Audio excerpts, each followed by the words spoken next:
is an attempt to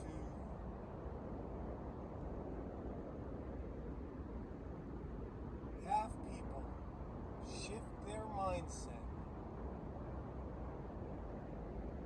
from feeling that they need somebody to lead them as opposed to leading themselves. It's basically saying that I believe in me. I have no ill will towards anybody else, but ultimately, I believe that I can take care of myself and those around me better than anybody else can, on all levels, from the smallest to the largest. That seems to be a very hard concept for a lot of people to embrace. In my opinion, the reason why they have a hard time embracing it is born out of an innate fear. And that fear is the fear of the unknown.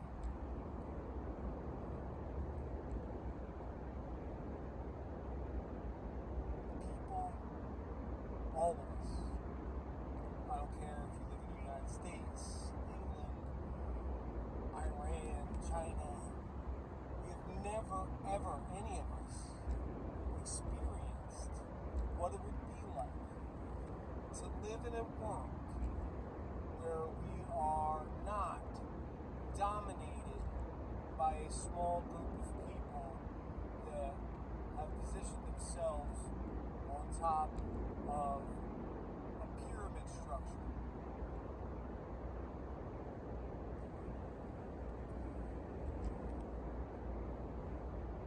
If you want to get into a discussion about the power of the pyramid,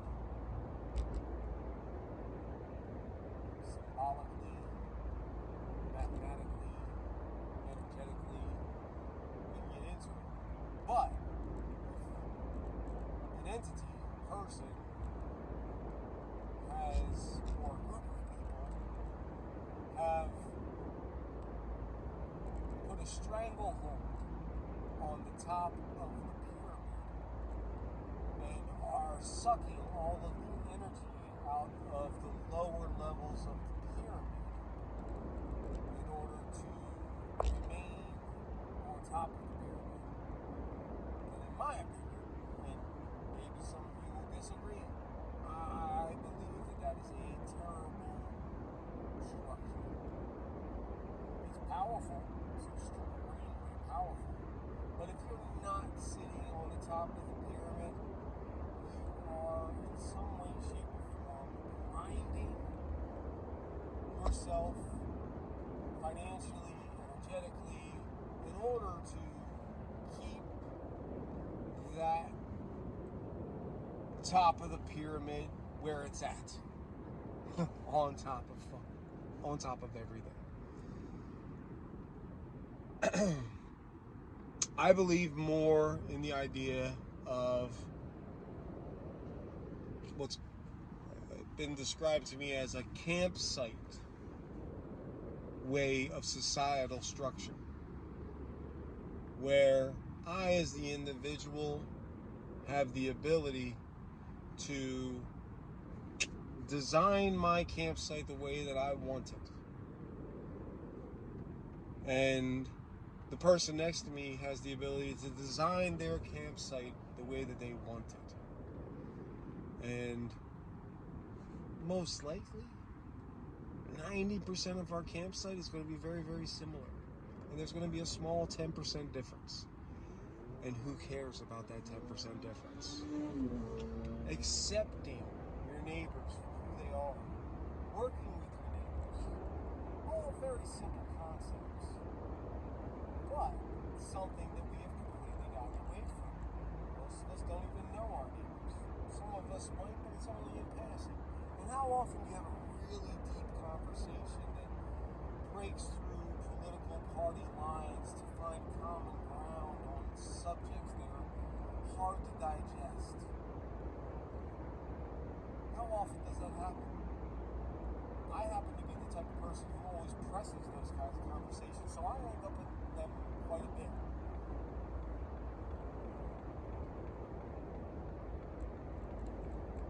And I've learned a lot from those conversations.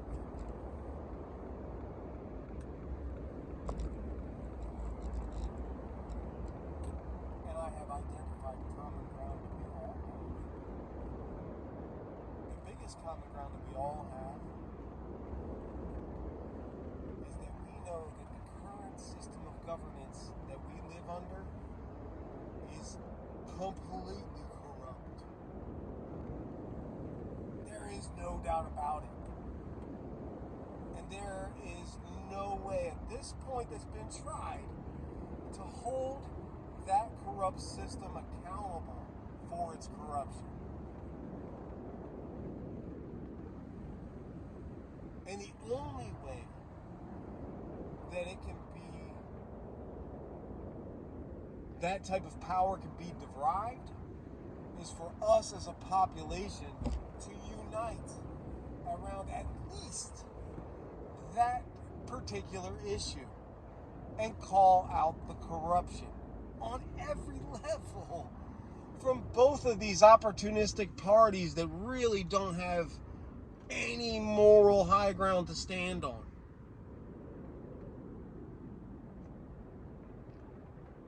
We have to hold them accountable. They are not going to hold themselves accountable for any of their actions. We need to start focusing on that as a population. We need to stop looking at our differences. We have to stop calling people liberals. We need to stop calling people conservatives. We need to start recognizing the fact that we are all in these fucked up circumstances together, and we have to do something to change it. Nobody else is going to do it. Period. End of story. This is Jonas Minardi. This is me preaching from my pulpit. The Mass Empowerment Project. The Me Project. The You Project. The Mass Empowerment Project. Let's stop playing around. Let's make this shit happen.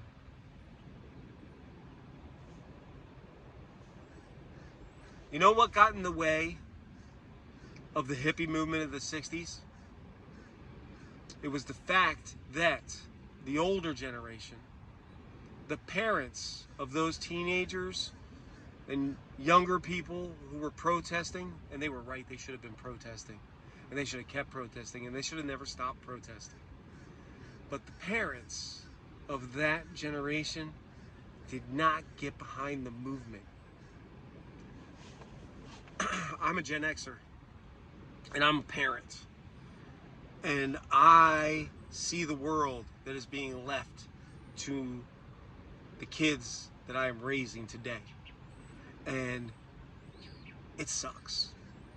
It is a rat wheel that you have to run on and run on and run on, and no matter what, nothing's guaranteed.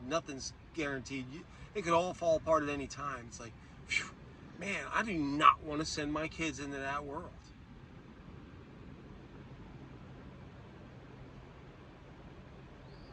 I want them to be walking around with a solid base that they know is always going to be there.